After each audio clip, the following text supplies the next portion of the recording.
Simon Nyoku Ekpa was born on March 21, 1985, in Igbo, a community in Akwu local government area of Ebonyi State, southeastern Nigeria. Growing up in the Igbo heartland, Ekpa showed early promise as an athlete. As a young man, he represented Nigeria in track and field events, competing in long jump, triple jump, 60 meters dash, and 100 meters sprint. His standout achievement came in 2003 when he won a silver medal in triple jump at the African Junior Athletics Championships in Abuja with a personal best of 15.78 meters. This athletic background earned him opportunities abroad, and in 2007 he relocated to Finland, where he eventually settled, gained citizenship, and built a new life. In Finland, Ekpa transitioned into law and politics. He established Ekpa and Kooi, a law firm in Lahti specializing in immigration matters, and became involved in local governance as a member of the National Coalition Party. He served on the Lahti region's Transport Board and was elected as a municipal councillor. Ekpa married and had a son, Prince Adam Ekpa, maintaining a family life in the quiet Finnish city while claiming expertise in legal advisory roles, though some of his academic credentials, such as acclaimed Master of Law from Aberystwyth University in Wales, faced scrutiny and could not be fully verified.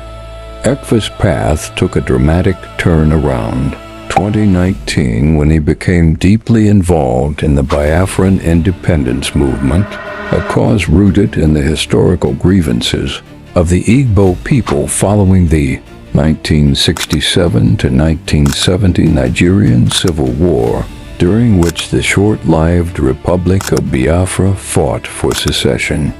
The movement gained renewed momentum through the indigenous people of Biafra, IPOB, led by Nnamdi Kanu, who operated Radio Biafra from the United Kingdom. After Kanu's arrest and extradition to Nigeria in June 2021, where he faced terrorism charges and eventual life imprisonment in November 2025, Ekpa emerged as a prominent voice.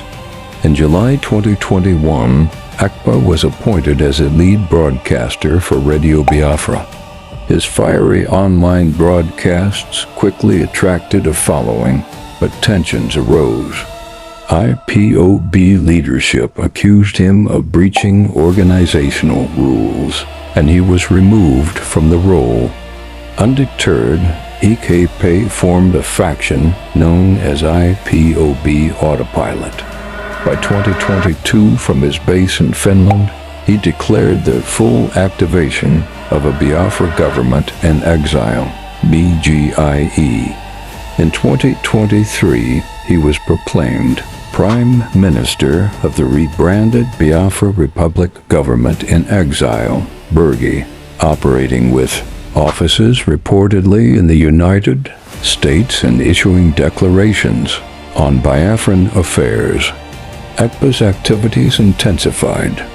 He frequently called for sit-at-home protests in Nigeria's southeast, including a notable 30-day lockdown of government institutions in August-September 2024, excluding private businesses to protest Kanu's detention and alleged persecution of Biafrans.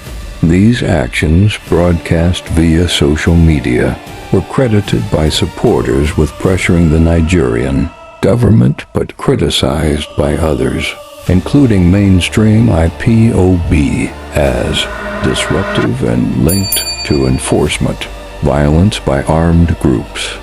Nigerian authorities accused Ekpa of inciting attacks on security forces and civilians through these directives, labeling him a menace and declaring him wanted on terrorism charges in 2024. Finnish authorities, cooperating with Nigeria, began investigating Ekpa. He was first briefly detained in 2023 on suspicion of illegal fundraising but released. The scrutiny escalated, culminating in his arrest at his Lati home on November 21, 2024, alongside 4 others, on suspicions of terrorism financing and public incitement to commit crimes with terrorist intent, spanning from August 2021 to November 2024. Assets were frozen, and Ekpa was remanded in custody. His trial commenced in the Peevesheim District Court in May 2025. Prosecutors allege that Ekpa, as an influential figure in the separatist movement, equipped armed groups, spread propaganda online, and promoted Biafran independence through illegal means. Additional charges included aggravated tax fraud and violations of Finland's Lawyers Act. Ekpa denied all allegations, with his defense questioning evidence from Nigerian sources. On September 1, 2025, the court unanimously convicted him, sentencing him to 6 years in prison for participating in a terrorist group's activities, public incitement to crime with terrorist purposes, aggravated tax fraud, and ethical violations. The ruling emphasized that his actions, coordinated from Finland, fell under Finnish jurisdiction. Ekpa's loyalists vowed to appeal, and rumors of his release circulated online but were repeatedly debunked by fact checks and court spokespersons. As of late 2025, an appeal was filed with hearings scheduled no earlier than April-May 2026 in the East Finland Court of Appeal. Ekpa remained in custody, and extradition requests from Nigeria were on hold pending the Finnish legal process. The convictions of both Ekpa in Finland and Nnamdi Kanu in Nigeria drew mixed reactions.